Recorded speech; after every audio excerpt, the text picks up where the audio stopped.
আসসালামু আলাইকুম। তিনটি বিষয়ে আপনি যদি খেয়াল রাখতে পারেন তাহলে আপনার সফলতাকে আটকাইতে পারবে না। নাম্বার 1, সঠিক জাত নির্বাচন। নাম্বার 2, 100% সুষম খাদ্য নিশ্চিত করতে হবে। এবং নাম্বার 3, এটি সবচেয়ে গুরুত্বপূর্ণ বিষয়, স্বাস্থ্যবিধি সঠিকভাবে মেনে চলা। এবার কাজের কথায় আসি। জাত নির্বাচনের ক্ষেত্রে আপনি যদি মাংস উৎপাদন করতে চান, জার্সি বা সিন্ধি এই জাত যদি আপনি নির্বাচন করেন, এটা সঠিক হবে না। কারণ আপনাকে জানতে হবে যে মাংস উৎপাদনের জন্য কোন জাতটি সেরা। যেমন শাহিওয়াল, হলস্টিয়ান ফ্রিজিয়ান, ব্রাহ্মা এই জাতগুলো আপনি নির্বাচন করতে পারেন মাংসের জন্য। পক্ষান্তরে আপনি যদি দুধ উৎপাদন করতে চান, সেক্ষেত্রে আমাদের দেশে কোন জাতগুলো দুধ উৎপাদনে সেরা এটা আপনাকে জানতে হবে। যেমন হলস্টিয়ান ফ্রিজিয়ান, জার্সি, সিন্ধি এগুলো দুধের জন্য সেরা। এবার আসি নাম্বার 2, 100% সুষম খাদ্য নিশ্চিতকরণ। আমি আমার অন্যান্য ভিডিওতে সুষম খাদ্যের কথা বললে আপনারা অনেকে প্রশ্ন করেন যে ভাই সুষম খাদ্য কি। সুষম খাদ্য মূলত সেই খাদ্যকেই বলে যে খাদ্যের মধ্যে আমিষ, শর্করা, স্নেহ, চর্বি, খনিজ ও মাল্টিমিনারেলের সঠিক মিশ্রণ যে খাদ্যের মধ্যে বিদ্যমান থাকে তাকেই সুষম খাদ্য বলে। আপনারা চাইলে বাড়িতে সুষম খাদ্য তৈরি করতে পারেন, এর সঠিক মিশ্রণ দেওয়া আছে আমার অন্যান্য ভিডিওতে।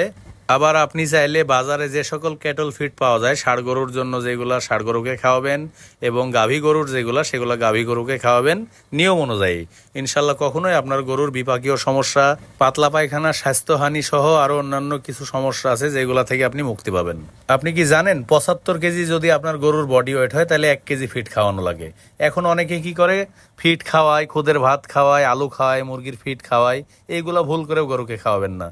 আপনার গরুর টোটাল বডি ওয়েট 75 কেজি যদি ওজন হয়, 1 কেজি ফিড এই অনুপাতে খাওয়াবেন। যেমন যদি আপনার গরুর বডি ওয়েট আনুমানিক 150 কেজি হয়, সেক্ষেত্রে 2 কেজি খাওয়াবেন। এই অনুপাতে যা হবে তাই।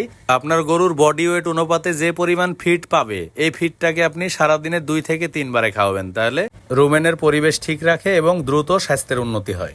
নাম্বার 3, স্বাস্থ্যবিধি মেনে চলা। এটা সবচেয়ে গুরুত্বপূর্ণ বিষয় এই 3টি বিষয়ের মধ্যে। আপনাকে সর্বপ্রথম জানতে হবে যে আপনার গরুর বডিতে কোন কোন ধরনের পরজীবী বাস করে এবং তারা কিভাবে ক্ষতি করে আপনার গরুর বডিতে। যেমন একটি গরুর বডিতে কয়েকটি স্তরে বিভিন্ন প্রজাতির কৃমি বসবাস করে। গোল কৃমি, পাতা কৃমি, সুতা কৃমি, কলিজা কৃমি এদের মধ্যে উল্লেখযোগ্য।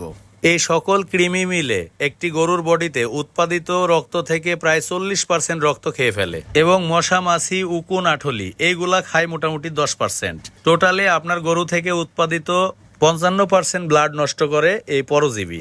এই 2 ধরনের পরজীবী যেভাবে দমন করবেন, 3 মাস অন্তর অন্তর কৃমির বুস্টার ডোজ দিবেন আপনার গরুকে, এবং মশামাছি, উকুনাঠলির জন্য আইভারমেকটিন গ্রুপের এক্সপ্রে বা ড্রপ ব্যবহার করবেন গরুর বডিতে। তাহলে শুরুতেই আপনার সঞ্চয় হবে 55% ব্লাড, এতে উৎপাদন বেড়ে যাবে 55%। এর পাশাপাশি কিছু মাল্টিভিটামিন ইনজেক্ট করবেন, আমি অন্য ভিডিওতে আরো ডিটেলস বলবো। এবং ভ্যাকসিনেশন প্রোগ্রামগুলো কন্টিনিউ রাখবেন। ইনশাল্লাহ আপনার সফলতা কেউ আটকাইতে পারবে না।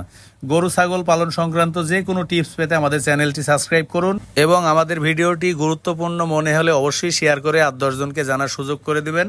এবং সকলে আমার জন্য দোয়া করবেন। সকলের জন্য দোয়া রইল। আল্লাহ হাফেজ।